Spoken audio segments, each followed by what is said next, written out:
This episode is brought to you by Accenture. When your advertising operations fall out of sync, everything else follows.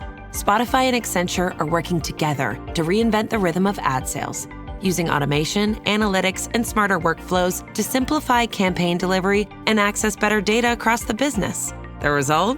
Less time spent on operations, more time connecting brands with the moments and fandoms that matter most. Learn more at accenture.com/Spotify. Katz and Cosby, entertaining and informative on the Red Apple Podcast Network. A big decision by the Supreme Court today, definitely supporting the bans in certain states. And of course, there were two of them that they brought up in this case, but there are 27 states that have bans right now. And they essentially said, you can go ahead, states, and keep those bans in place and not have transgenders competing in girls' sports. This is a big win for women's sports and women, I think, in general. And who better than Payton McNabb, the great volleyball player who's been fighting for this for a long time. Payton, you must have had tears in your eyes when you saw the decision today from the highest court in the land.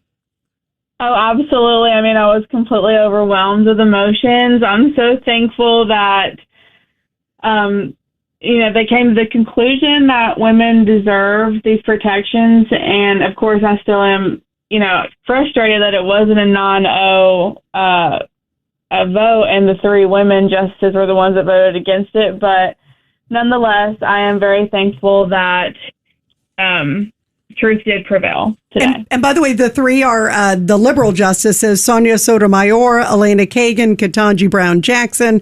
Tell everybody what happened to you, too, when there was a guy playing volleyball with you. Yeah, my senior year of high school, I was going up against a boy who thought he was a girl on the other team, and I learned very quickly why men's volleyball nets are 7 inches higher than women's, and I was spiked right in the ball hit me right in the face so severely that it knocked me unconscious, and I was in a fencing position, and I ended up suffering from a number of different things. I had a concussion, a brain bleed, partial paralysis on my right side. I had to get extra testing in schools because I'm having a problem retaining information, and it was just really frustrating. I mean, this is my senior year. I had trained my whole life to play collegiate softball, but now since my volleyball season was at the beginning of the year, it completely changed everything I thought I was going to be doing. So it was 100% avoidable, which is what makes it so frustrating, but a lot of good has come of it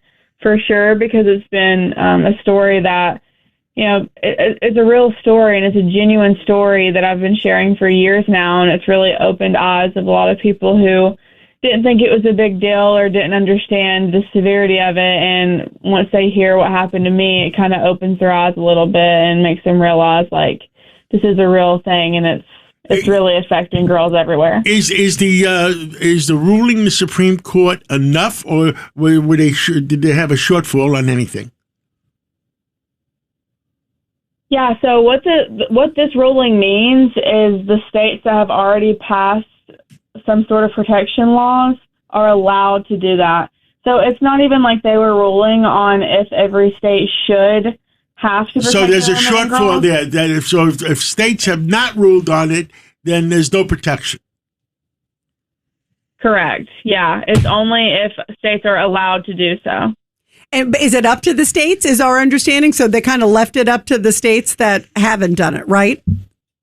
Correct. Yeah. So it basically means that the ones that have are allowed to, and they're allowed to still stand. Well, and it means that Title IX actually has a purpose. My feeling is it's not enough. Yeah, that's a great point. I think what about the rest of the states? Right. The Supreme Court failed us on the other case.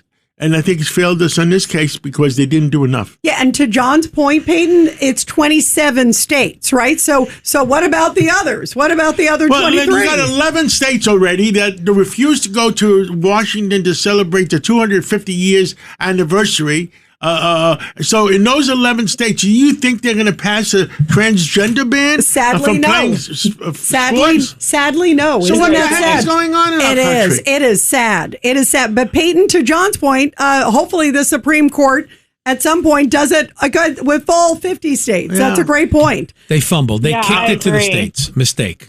Yep. Well, thank you so much for coming on, and we have to fix it all the way. Thank you, and keep fighting for America, and keep fighting for girls, because I got a daughter too. Yeah, absolutely. And Payton, thank you. Guys.